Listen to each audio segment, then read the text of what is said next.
ಗಾಳಿಯಿಂದಲೇ ಪಡ್ಕೊಂಡಿದೆ ನೋಡಿ.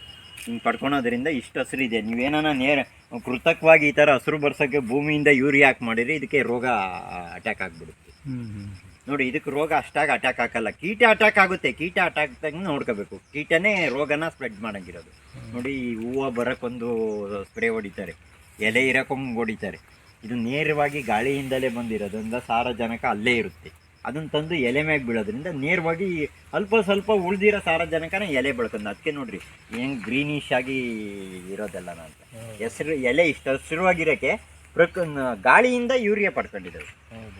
ಸಾರಜನಕ ಗಾಳಿಯಿಂದ ಪಡೆಯೋದ್ರಿಂದ ಆಗುತ್ತೆ. ಆಮೇಲೆ ಅದು ಪ್ಲಸ್ಸು ಮೈನಸ್ ಪ್ಲ್ಯಾಂಟ್ ಇರಬೇಕು. ಏಕದಳ ದ್ವಿದಳ ಪಕ್ಕದಾಗ ಹಾಕೇ ಇರಬೇಕು. ಅದು ಮೇಯ್ನು ಒಂದನೇ ದ್ವಿದಳ ಇದ್ರೂ ನಡೆಯಲ್ಲ, ಏಕದಳ ಇದ್ರೂ ನಡೆಯಲ್ಲ.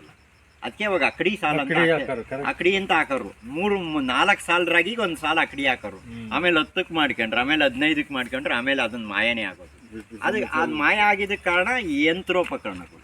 ಅದ್ರ ವಿನ್ಯಾಸಕ್ಕೆ ಕುಗ್ಗಿ ನಾವು ಹಿಗ್ಗಿ ಏನಾಯ್ತೋ ನಮ್ಮ ಮೂಲ ವ್ಯವಸ್ಥೆನೇ ಹಾಳು ಮಾಡ್ಕೊಂಬಿಟ್ಟು ನಾನು ಅಂತ ನೋಡಿ. ಯಂತ್ರೋಪಕರಣ ಹೆಂಗೆ ಮಾಡ್ದು, ಹಸುಗಳಿಂದ ಆಹಾರ ಆಗ್ತಿತ್ತು, ಹಸುಗಳಿಂದ ಉಳುಮೆ ಆಗ್ತಿತ್ತು, ಹಸುಗಳಿಂದಲೇ ಟ್ರಾನ್ಸ್ಪೋರ್ಟೇಷನ್ ಆಗ್ತಿತ್ತು, ಹಸುಗಳಿಂದಲೇ ಒಕ್ಕಣೆ ಆಗ್ತಾ ಇತ್ತು ನೋಡಿ. ದನ ಹೆಂಗೆ ಒಂದೇ ದನದಿಂದ ಅದರಿಂದಲೇ ಗೊಬ್ಬರ ಆಗ್ತಾ ಇತ್ತು.